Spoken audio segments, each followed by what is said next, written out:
당신을 보니 살맛이 납니다. 오늘 본문의 말씀을 가지고 하나님의 동력자들이라는 제목으로 함께 말씀을 통해서 은혜 받고자 합니다. 한번 따라해 봅시다. 하나님의 동력자들. 여러분은 교회라고 생각하면 무엇이 떠오릅니까? 교회.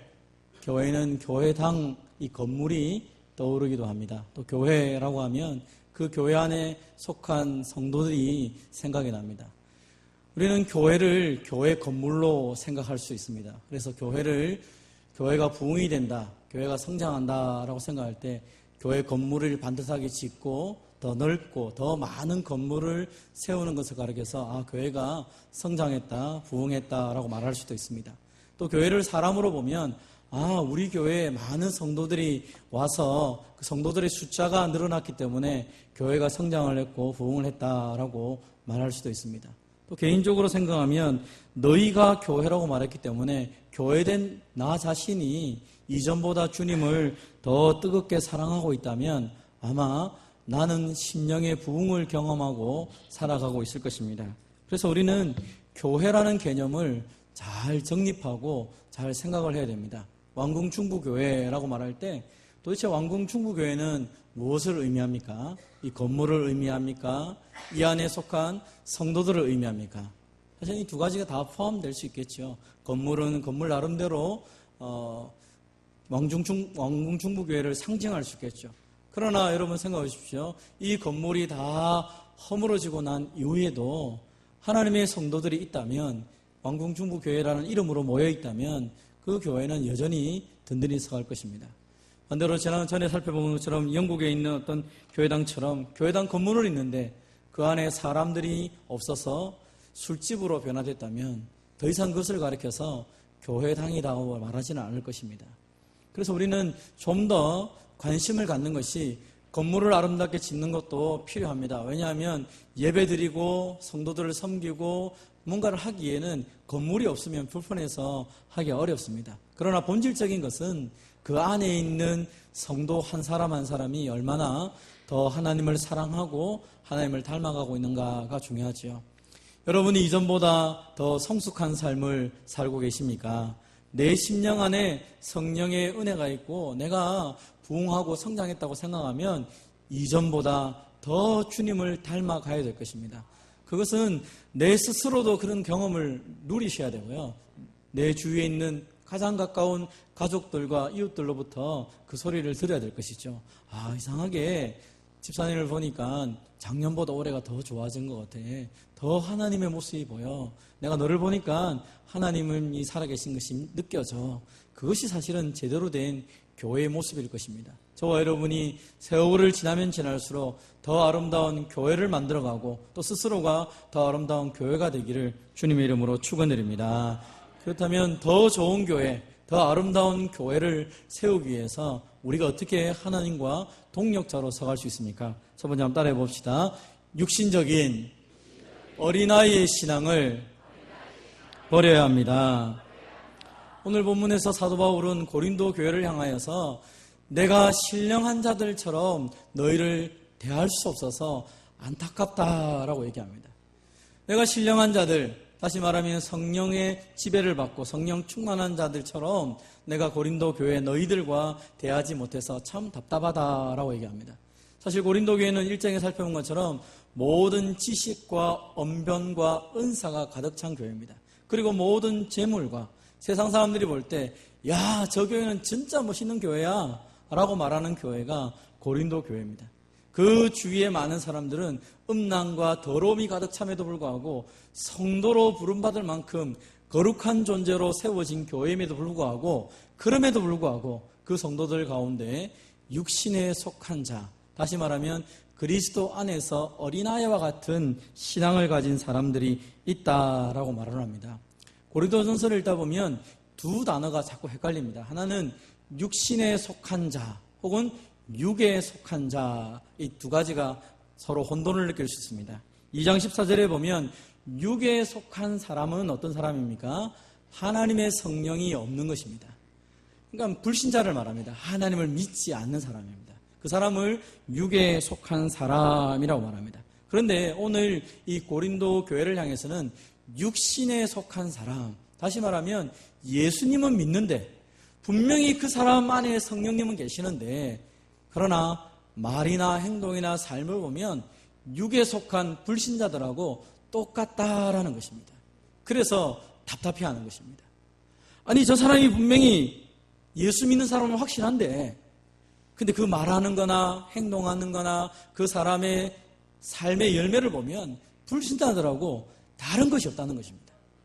그래서 사도 바울이 견디지 못하여 답답한 것입니다. 내가 너희에게 제대로 된 밥을 주어서 너가 더 성장했으면 좋겠는데 밥을 먹을 수 없는 갓난아이 같은 그런 참 형편없는 신앙을 가지고 있구나라고 답답해하며 있는 것입니다. 육신에 속하였다.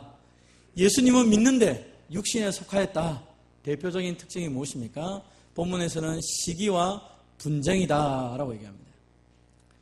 육신에 속한 사람, 예수님을 나의 구주로 믿고 성령 하나님이 그의 심령 안에 계심에도 불구하고 시기와 분쟁을 통하여 살아갑니다. 그럼 시기와 분쟁은 하나님이 주시는 성령의 열매가 아닙니다.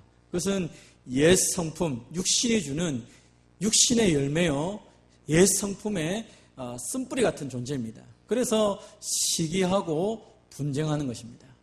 육에 속하여서 육신에 속한 사람들처럼 말을 하고 행동을 하는 것입니다. 사랑하는 성도 여러분, 이것 때문에 오늘날 교회가 어려움을 당하고 이 고린도 교회도 마찬가지입니다. 고린도 교회가 아주 멋있는 교회임에도 불구하고 그 안에 온갖 시기, 같이 예수를 믿고 같은 교회에 있고 같은 구역에 있고 같이 생활함에도 불구하고 시기하고 매일매일 싸우는 것입니다.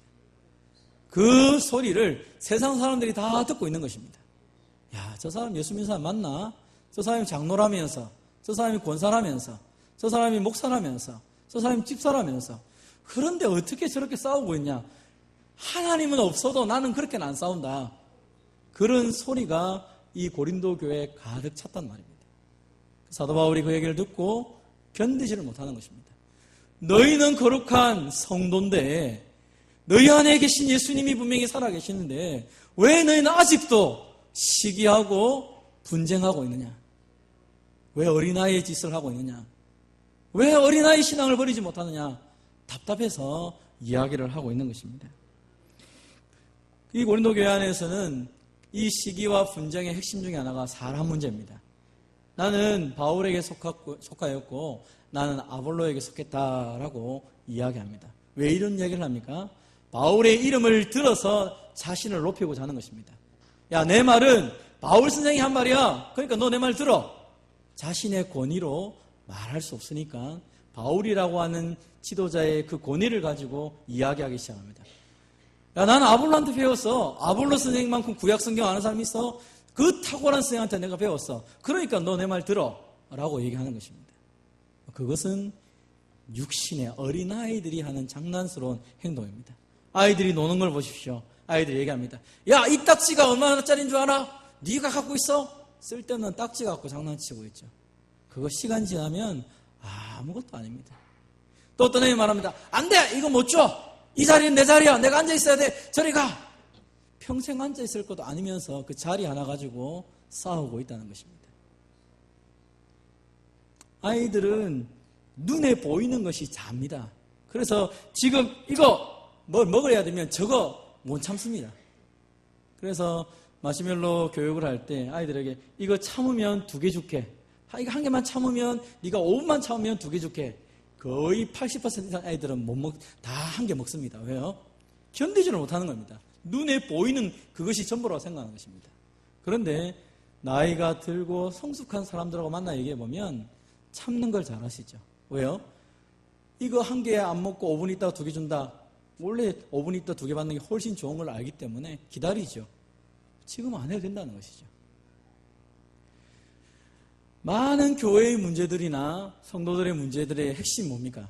눈에 보이는 것입니다. 지금 당장 이거 내 거 누구를 들어서라도 내 것을 찾으려고 하는 것입니다. 육신의 모습이라고 오늘 성경은 얘기합니다. 그래서 오늘 성경은 얘기합니다. 아예 육에 속한 사람들, 저 불신자들 말고 나는 너희가 육신에 속한 이 어린아이 짓을 좀 제발 그만뒀으면 좋겠다라고 이야기를 하는 것입니다. 육에 속한 사람은 죄의 진노 아래에 있고 하나님 안 믿기 때문에 그 인생은 멸망입니다. 지옥 갑니다. 그 사람들하고 너희하고 비교하는 거 아니다. 그런데 왜 그 사람들처럼 너희가 행동을 하느냐라고 사도 바울이 이 고린도 교회를 향해서 책망하는 것입니다. 특별히 교회의 지도자들을 향하여 말합니다. 너희가 왜 이 사람 저 사람을 들먹거리면서 왜 너희가 저 불신자들처럼 행동하고 있느냐. 부끄러울 줄 알아. 부끄러운 거 알아라. 부끄러운 줄 알고 좀 하나님 앞에 엎드려라 라고 바울이 이야기하는 것입니다. 그들은 시대의 풍조와 죄로 물든 본성에 따라서 자신들의 요구를 요구하고 있는 것입니다. 어린아이이기 때문에 그럴 수밖에 없는 것입니다. 그러나 사도 바울은 너희가 육에 속한 어린아이가 아니라 정말 신령한 사람이 되기를 원한다. 그래서 하나님 말씀이 너희 안에 풍성히 거하여서 그 말씀을 통하여 열매를 좀 제대로 맺어가면 좋겠다. 정말 그 사람을 보면 하나님의 사랑이 보이고 또 그 사람과 이야기하면 하나님의 그 따뜻한 마음이 느껴지고 또 그 사람과 함께 있으면 하나님의 자비가 이거구나. 다 하고 싶어도 성령의 9가지 열매가 내 인생 가운데 하나님의 뜻을 쫓아서 해야 될 것과 하지 말아야 할 것을 철저하게 절제하며 살아가는 그런 모습들이 맺어지는 것이죠. 왜 그렇습니까? 그의 관심은 하나님께 있기 때문입니다. 사람에게 있는 것이 아닙니다. 오늘날 우리의 관심은 너무 보이는 데 관심이 많습니다. 저 사람이 나를 어떻게 볼까? 누가 뭐라고 말하더냐? 세상 사람들은 거기에 관심 가질 수밖에 없습니다. 왜냐하면 그게 전부니까. 지금 내가 명성을 얻지 못하면 나중에 어떻게 될지 어떻게 압니까? 지금 내 손에 안 가지면 나중에 어떻게 가질지 어떻게 압니까? 그래서 지금, 당장 이런 얘기를 합니다. 그래서 예수 믿는 사람들은 하나님의 심판대가 있음을 믿습니다. 주님이 재림하시면 우리 인생을 심판하실 것을 믿습니다. 그래서 지금 당장 안 줘도 돼요. 왜요? 나중에 제대로 받으면 돼요. 제대로. 하나님이 주시는 것은 저 사람이 한번 해주는 거하고 비교가 안 된다는 것입니다. 사랑하는 성도 여러분, 저와 여러분의 관심이 이 보이는 세상을 쫓아가는 이 젖먹이 신앙을 가지면서 이 육신의 정욕, 육신의 그리스도인으로 살아간다면 하나님의 일들을 감당할 수가 없는 것입니다.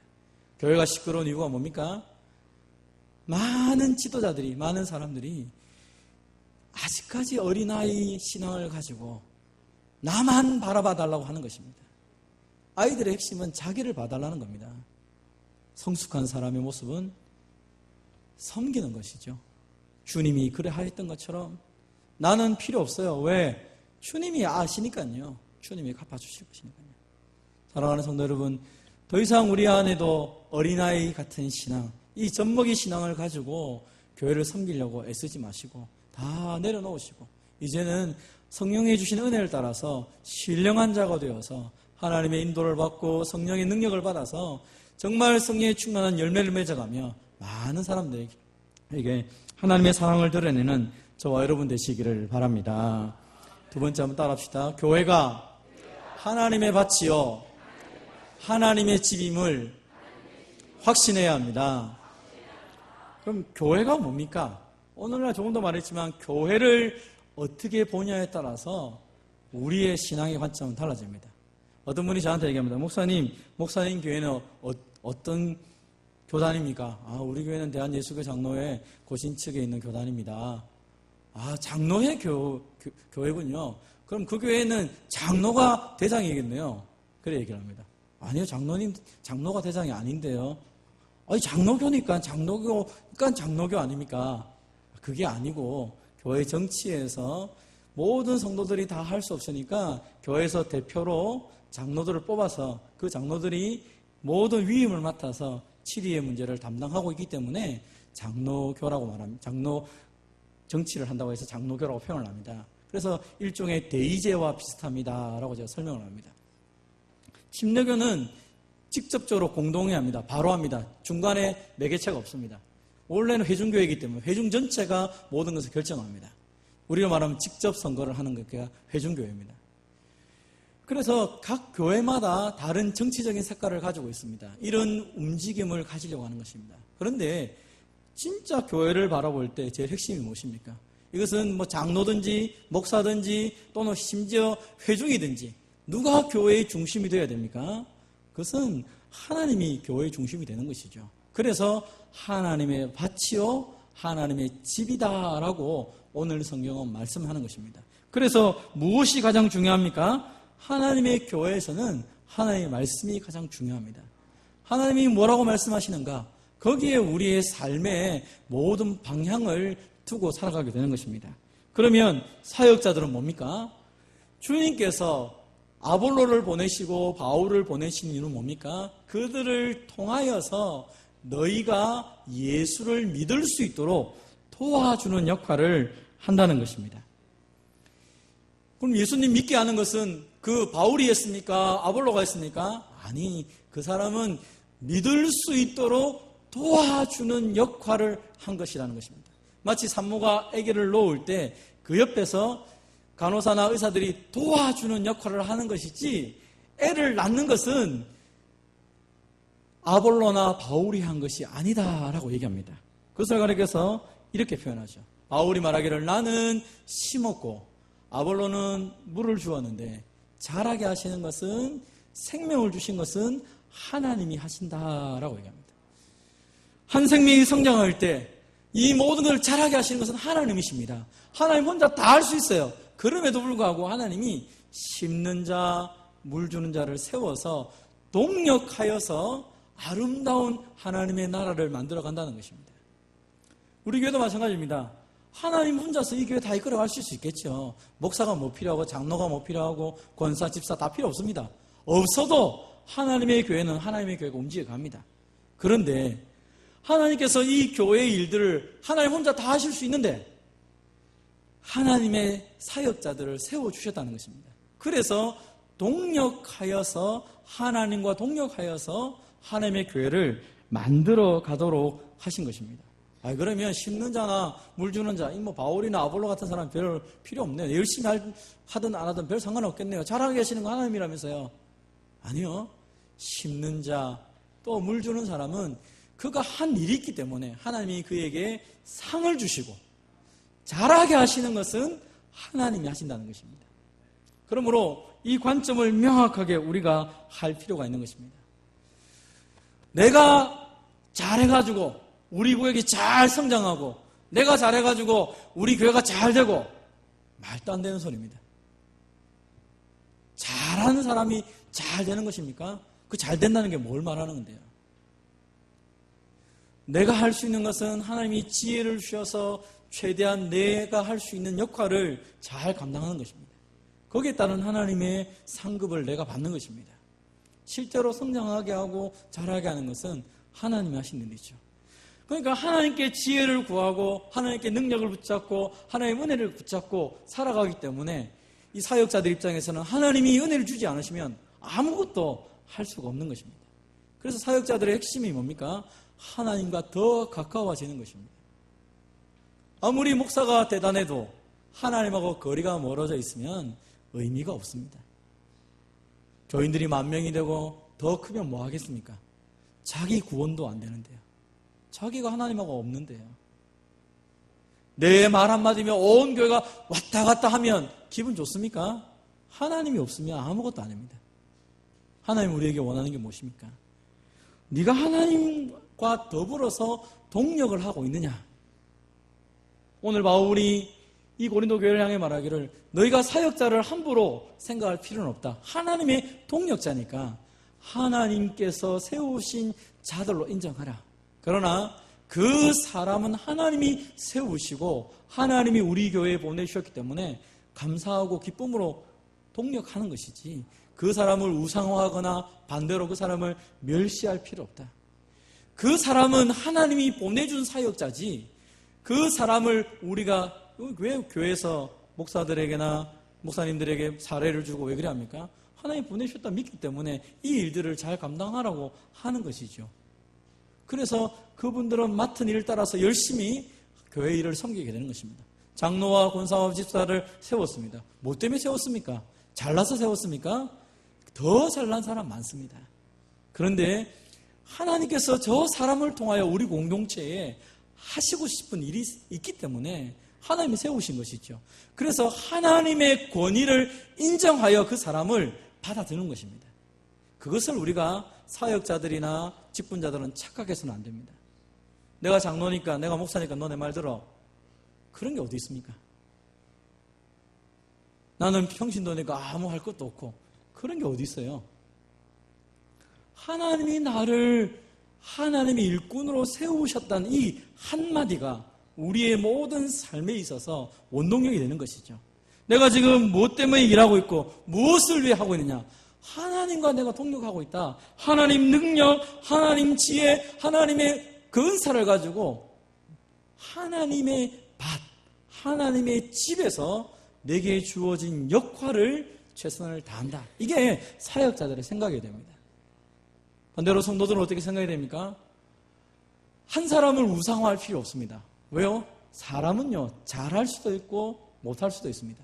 사람은 완벽하지 않습니다. 아무리 완벽한 사람이라 할지라도 따지고 보면 다 흠이 있습니다. 그래서 세상 사람들도 털면 먼지 안 날 사람 어디 있어? 이렇게 말합니다.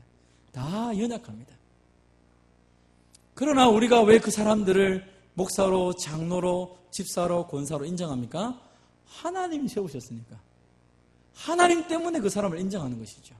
그래서 사역자들은 하나님이 나를 세우셨구나, 하나님 나를 통해 일하기를 원하시구나 하면서 더 적극적으로 하나님께 매달려야 되고, 또 성도들 입장에서도 하나님께서 보내주신 저분과 동력하여서 하나님의 나라를 만들어가고, 여기 하나님의 집이니까 하나님의 역사가 나타나도록 우리가 최선을 다해서 함께 가는 것입니다. 그게 교회의 공동체라는 것입니다. 사랑하는 성도 여러분, 오늘 우리는 직분자 헌신 예배로 하나님께 나갑니다. 하나님이 우리를 직분자로 세우셨습니다. 그럼 이것은 이 부분을 잘 기억하셔야 됩니다. 하나님이 세우신 것입니다.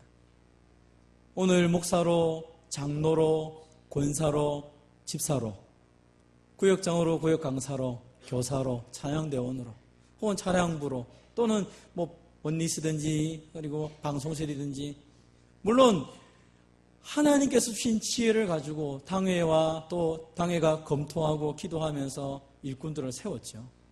하나님이 세우셨다고 믿고 가는 것입니다. 그렇지 않으면 우리는 아무것도 할 수가 없습니다. 그래서 저와 여러분이 이 첫 주를 맞이하며 기도해야 됩니다. 하나님, 한번 우리 사역자들 또 우리 교회 중직자들 한번 따라해 봅시다. 하나님, 나에게 능력을 주십시오. 하나님이 세우셨으니 하나님, 나를 선한 도구로 사용하여 주십시오. 여러분, 이 기도가 계속돼야 됩니다. 역으로 얘기하면 하나님 은혜 안 주시면 하나님의 선한 도구로 우리는 쓰임받을 수 없습니다. 하나님이 함께하지 않으시면 어느 누구도 넘어질 수 있습니다. 그래서 우리의 관심은 어떻게 하면 내가 더 하나님과 함께 갈 수 있을까? 어떻게 하면 하나님과 동력할 수 있을까? 성도들도 마찬가지입니다. 왜 우리 교회는 저런 목사님을 안 보내주시고, 저런 장로님을 안 세워주시고, 왜 저런 권사님을 안 세워주시고, 왜 저런 우리 구역에는 왜 저런 구역장을 세우고, 저런 강사를 세우고, 왜 우리는 저런 교사를 줘가지고 이 힘들게 하나? 그렇게 생각하시면 교회는 엉망이 됩니다. 내 눈에 보기에는 부족할 수 있습니다. 내 눈에 보기에는 조금 나하고 다른 것이 많을 수 있습니다.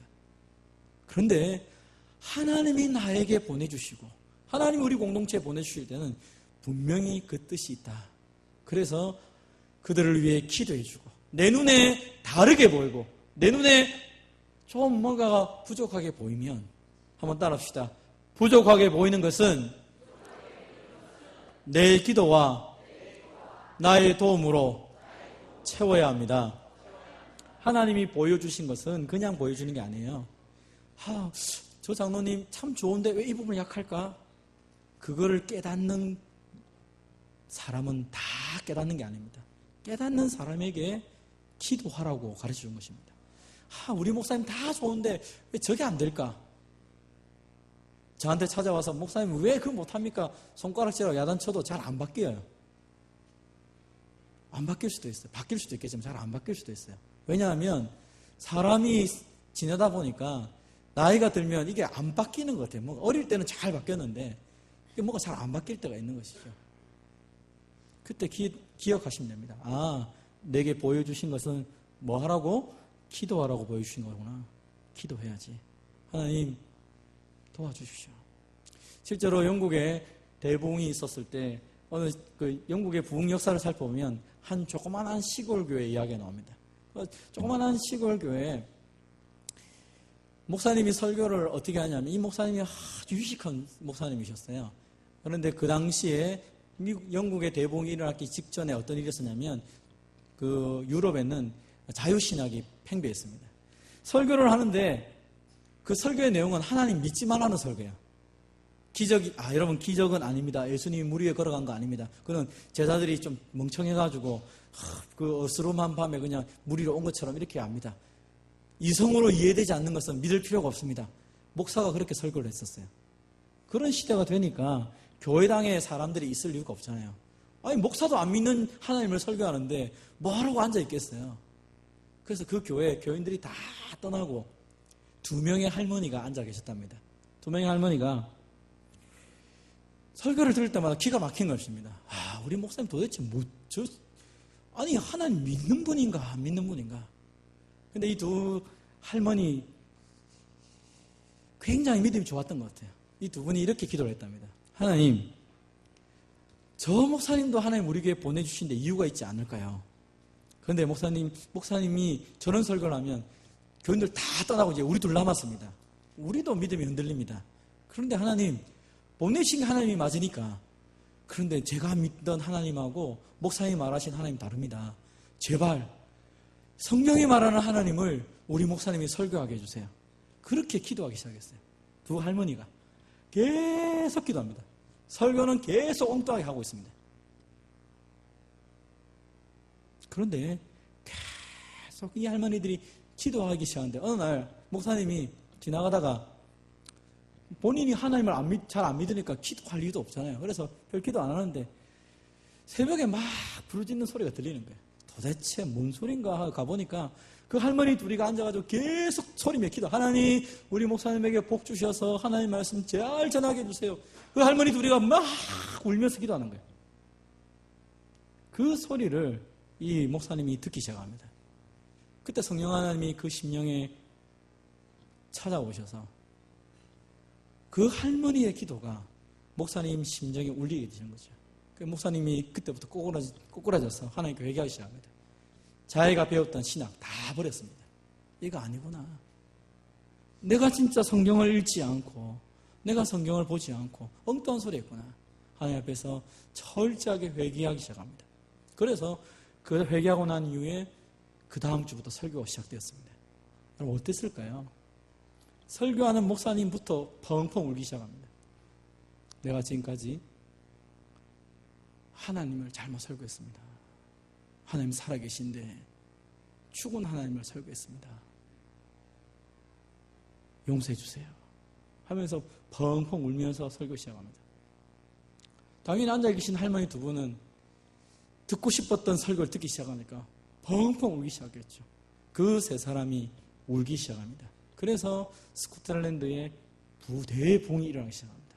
아무도 생각하지 않았습니다. 조그만한 그 시골 교회 그 3명의 그 2명의 할머니의 그 기도 1년이 된지 2년 된지 모릅니다. 역사상으로 보면 몇 년간 기도했다고 나옵니다. 몇 년간 기도했을 때 그 시간이 지나서 하나님의 때가 차기 시작하니까 하나님의 성령의 능력이 임하여서 그 2 할머니의 기도 때문에 온 교회가 아니라 한 나라가 바뀌는 역사가 일어납니다. 사랑하는 성도 여러분, 우리의 관심과 우리의 관점이 어디에 있어야 되겠습니까? 오늘도 많은 사람들의 관심과 관점은 교회를 하나님의 밭, 하나님의 집이라고 보지 않습니다.